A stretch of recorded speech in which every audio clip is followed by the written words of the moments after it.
Je suis Lydie Laurent, donc j'ai créé Epsilon à l'école, qui est une entreprise sociale et solidaire, donc qui délivre de la formation et de la supervision donc pour des enfants à besoins particuliers, avec un fort accent militant pour le développement de l'école inclusive en France. En France, le médico-social se transforme pour mieux soutenir ses enfants avec l'école.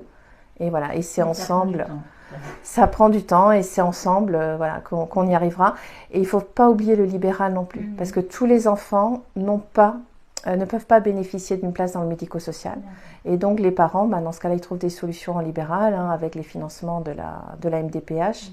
Et parfois, ce qui est compliqué, c'est que les professionnels du libéral, on va leur interdire, on va dire non, on ne veut pas que vous rentriez à l'école, etc. Donc ça limite les chances aussi de certains enfants. Et là, je militerai pour l'écriture d'un code de déontologie de l'école inclusive.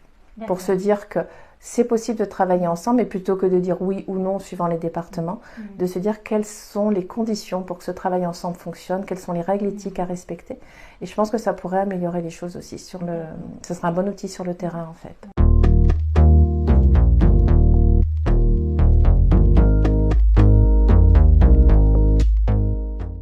Un autre sujet qui me paraît important aussi quand je dis que cette école inclusive va bénéficier à tout le monde, voilà, grâce à ce développement, on voit poindre en France un nouveau sujet, c'est droit à une éducation efficace.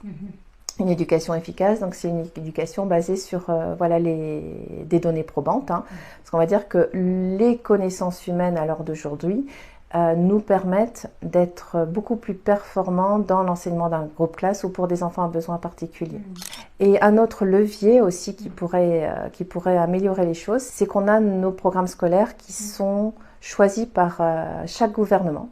Donc ils vont être modifiés tous les 5 ans et l'organisation va être modifiée aussi. En Finlande, le programme a été fixé une fois pour toutes, l'organisation aussi. Et les hommes politiques n'ont pas le droit d'intervenir. Il y a une forme de laïcité pédagogique. Et l'évolution se fait en fonction de la recherche. Et c'est pour ça qu'ils progressent, on va dire, plus que nous en ce moment en éducation. Donc ce développement de l'école inclusive au service de tous, je crois que ça doit aussi passer par peut-être ce regard sur les données probantes. Voilà, un meilleur partenariat école-chercheur et qu'on améliore les choses petit à petit parce qu'il y a une richesse de connaissances. Avec mes 20 ans là, dans le champ du handicap, oui, je vois que ça change. Mais quand on est concerné, c'est jamais assez rapide.